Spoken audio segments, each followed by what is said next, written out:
কার্যত খোলা আকাশের নিচে চলছে আইসিডিএস সেন্টার। তাই উন্মুক্ত আইসিডিএস সেন্টারে শিশুদের পাঠাতে ভয় পাচ্ছেন মায়েরা। আইসিডিএস সেন্টারের এমনই চিত্র উঠে এলো মালদার হবিবপুর ব্লকের আইহো বক্সিনগর ঘোষপাড়ার। জানা গেছে, বক্সিনগর ঘোষপাড়ার আইসিডিএস সেন্টারটির বর্তমান বয়স 19 বছর। আর এই 19 বছর ধরেই আইসিডিএস সেন্টার চলছে কার্যত খোলা আকাশের নিচে। সেন্টারে শিশুদের রান্নার জন্য এক চিলতে ঘর রয়েছে বটে, কিন্তু তার নামেই ঘর। আসলে ত্রিপল ঘেরা, মাথার উপর টালির ছাউনি দেওয়ার অস্বাস্থ্যকর পরিবেশে রান্নার একটি জায়গা।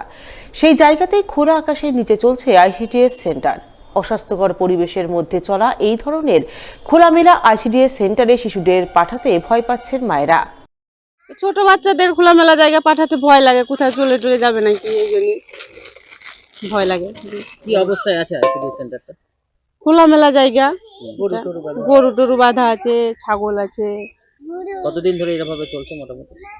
মোটামুটি 19 বছর ধরে।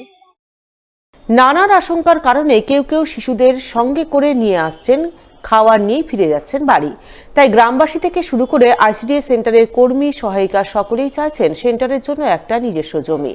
সেই জমিতে একটা পাকাপোক্ত ঘর, যাতে ঘরে সুষ্ঠুভাবে চলতে পারে আইসিডিএস সেন্টারের যাবতীয় কাজকর্ম। আমরা এরকম খোলা আকাশের তলে করি, 19 বছর থেকে করছি। এখানে খুব অসুবিধাই হয়, বাচ্চাদের লেখাপড়া করানো, বাচ্চাদের খেলাধুলা করানো আমাদের খুব অসুবিধা হয়। খুব অসুবিধা নিয়ে আমরা কাজ করি এখানে, প্রচন্ড অসুবিধা। বাচ্চাদের অনেক সময় বড় জায়গা লাগে, তারপরে ধুলোর মধ্যে থাকতে হয় বাচ্চাদেরকে। আবার একটু বেশি জায়গা হলে বাচ্চারা খেলাধুলাও করতে পারে। একটা আতঙ্ক তো আছেই, মায়েরা ভয় খায় তো পাঠাতে। মায়েরা অল্প জায়গার মধ্যে পাঠাতে ভয়ও খায়। আসে এখানে ভিজিটে, সুপারভাইজার দিদিরা আসে, সবাই ভিজিটে আসে, দেখে, সবাই দেখেন, ওনারাও দেখেন যে আমরা খুব সমস্যার মধ্যে কাজটা করছি। ওনারাও দেখে বলেন যে হ্যাঁ, খুব অসুবিধাই হয় তোমাদের কাজটা করা। বৃষ্টি হলে খুব অসুবিধা হয়, তখন বাড়ির ভেতরে করি। আর বাচ্চাদের নিয়েও একটু অসুবিধা হয়, যাতায়াতের পিচ্ছল হয়ে যায়, তখন বাড়ির মধ্যেই বসাই, খুব অসুবিধাই হয়। ঘর হলে ভালো হয়, নিজস্ব জায়গা হলে। আগে বাড়ির মধ্যেই করতাম, তারপরে এখন বাঘ ভাটরা ওদের হয়ে গেছে, ভিন্ন টিন্ন হয়ে গেছে, তখন এই ঘরটা আপাতত করলো, এই ঘরেই করি। আর খুব বৃষ্টি আসলে তখন ভেতরে করি রান্না, এখানে আসতে পারি না। না, সরকারি না, যে বাড়ি করি এই বাড়ি আলাদাই জায়গা।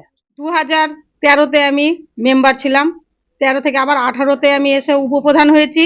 এবার বর্তমানে আমি প্রধান আছি, কিন্তু আমার কাছে এখন অবধি কোনো অভিযোগ বলে কোনো কিছু আমার কাছে আসেনি যে খোলা আকাশের নিচে বাচ্চাদের মানে পড়াচ্ছে বা রান্না করে খাওয়াচ্ছে, পড়াশোনা করাচ্ছে, এই অভিযোগটা আমার কাছে এখন অবধি আসেনি।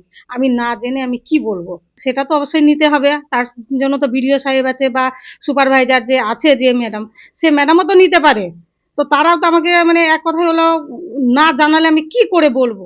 গত কয়েক বছরের মতো এবারও বড়দিন ও বর্ষবরণ উপলক্ষে জমকালো কার্নিভালের আয়োজন করতে চলেছে পুরাতন মালদা পৌরসভা। 4 দিনব্যাপী কার্নিভাল অনুষ্ঠিত হবে মঙ্গলবাড়ি শক্তি সংঘের মাঠে। কার্নিভালকে কেন্দ্র করে মঞ্চ কাঁপাবেন স্থানীয় ও বহিরাগত শিল্পীরা। থাকছে নানান প্রতিযোগিতামূলক সাংস্কৃতিক অনুষ্ঠানের আয়োজন। মঙ্গলবার এমনটাই জানালেন পুরাতন মালদা পৌরসভার চেয়ারম্যান কার্তিক ঘোষ। আমাদের বর্ষবরণ অনুষ্ঠান আমরা যে প্রতি বছরের না, এই বছরও 4 দিনব্যাপী সেই অনুষ্ঠান আমরা অনুষ্ঠিত হবে। এখানটায় বিভিন্ন বহিরাগত শিল্পী থাকবে এবং আমাদের যারা স্থানীয় শিল্পী তারা এই বর্ষবরণ অনুষ্ঠানে অংশগ্রহণ করবে। এবং তার সঙ্গে সঙ্গে গোটা জেলাব্যাপী আমাদের যে যারা অঙ্কন প্রতিযোগিতা এখানটায় হবে, সেই অনুষ্ঠানটা আমরা করছি। যারা এখানটায় শিল্পীরা রয়েছেন, সেই শিল্পীরা সেই অনুষ্ঠানে অংশগ্রহণ করতে পারবে।